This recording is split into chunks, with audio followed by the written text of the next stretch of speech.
50% ইশতেহার বাস্তবায়ন হয়েছে, অথবা তিনি যেটাকেই রেটরিকের কথা বলছেন। একই সঙ্গে মির্জা ফখরুল ইসলাম আলমগীর, বিএনপির মহাসচিব, তিনি বলেছেন 3 মাসে 15 বছরের উন্নয়নের চাইতে বেশি হয়েছে। একই সঙ্গে রাশেদ খানও বলছিলেন তিনি বাজারে গিয়েছেন, নিত্যপণ্যের দাম কমেছে। আপনাদের বক্তব্য কি? ধন্যবাদ। আসলে সম্মানিত মির্জা ফখরুল ইসলামের কথা ধরেই বলি আমি। হ্যাঁ, উন্নয়ন হয়েছে, 15 বছরের উন্নয়ন 3 মাসে হয়েছে। ইয়াস, হয়েছে বগুড়ার শিবগঞ্জে, হয়েছে বগুড়া জেলায়, হয়েছে স্পেসিফিক গাজীপুরের একটা আসনে। এইরকম যেখানে মন্ত্রীরা আছেন এবং নিজ দলের আছেন, সেখানে তারা অ্যাভারেজে জেলার বা উপজেলার যে বাজেট 1-2 কোটি টাকা, সেখানে 112 কোটি টাকা, 122 কোটি টাকা, 74 কোটি টাকা। তাহলে তো অবশ্যই বেশি হয়েছে। 15 বছরে এত কোটি টাকা যাওয়ার কথা না। সে জায়গায় ডেভেলপমেন্ট হয়েছে, এটা খারাপ কিছু না। 2 নম্বর আরও একটা ডেভেলপমেন্ট হয়েছে, অনেক ডেভেলপমেন্ট। সেটা হলো যে 15 বছরে তো আমরা কোনো প্রশাসক দেখি নাই, একবারে এক দলের নেতা সব। এটা শেখ হাসিনা করতে পারেনি, সেটা তো আমরা 3 মাসে দেখেছি। এটা তো বিশাল ডেভেলপমেন্ট, একদম একচেটিয়া, কোনো সমস্যা নেই। আর একটা ডেভেলপমেন্ট তো অবশ্যই দেখা যেতে পারে। এবং মেয়র শাহাদাত সাহেবের কথা বলেন, সিটি কর্পোরেশনে মেয়াদ শেষ হয়েছে তাও ছাড়ে না। হেভি ডেভেলপমেন্ট না, নিজ দলের ডেভেলপমেন্ট আছে।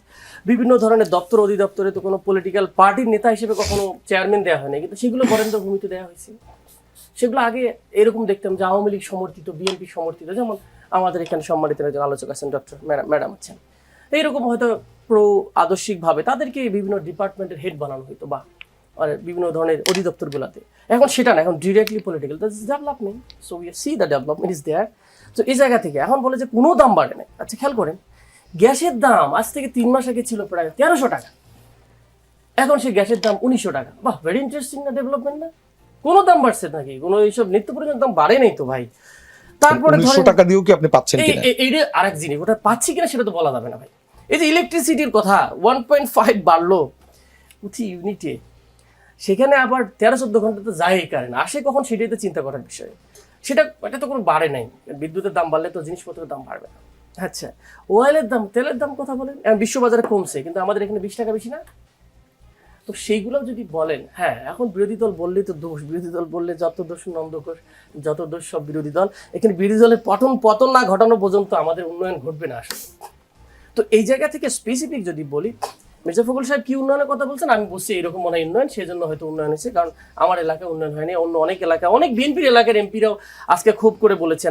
আমাদের আশরাফুদ্দিন বকুল ভাইও বললেন যে আমরা আগেও দেখেছি যে উন্নয়নের বাজেট হয় কিন্তু সবগুলো মন্ত্রীদের বাসায় যায়। এটা উনি সরকার দলীয় এমপি, আবার দলীয় না। উনি চমৎকার করে বলেছেন, সবাই দেখলাম একেবারে সরকারি বেসরকারি সব দলেই হাততালি দিয়ে ওটাকে এন্ডোর্স করলো। ইট মিনস যে মন্ত্রীদের ওখানে বেশি যায় এবং উইথিন পার্টি এখানে ডিসক্রিমিনেশন হয়। সো এই ডেভেলপমেন্টের কথা যদি বাংলাদেশে বলেন, তাহলে তো 15 বছরে কেন 17 বছরের চেয়েও বেশি হয়েছে আমি মনে করি আর কি।